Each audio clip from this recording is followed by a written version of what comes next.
যাওয়া যাবে না, ঘাটটাই ঢুকবি কি করে? টুকাই টুকাই টুকাই টুকাই বাড়ি কোটায় তোমার জামাই বাবু তোমাকে খুঁজছে, কাউন্টার অফিসের সামনে দাঁড়িয়ে আছে। সিংহরায় মৌমানি সিংহরায় তোমরা এই অফিসের কাছে সামনে দাঁড়িয়ে আছি।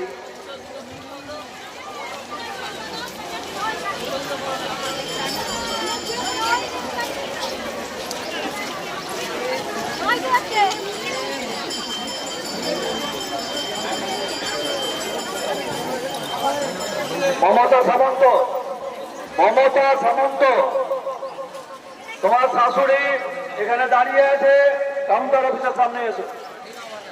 ওইদিকে যাবো না, নিয়ে নিতে হবে, এদিকে পেরা পেরা থাকা।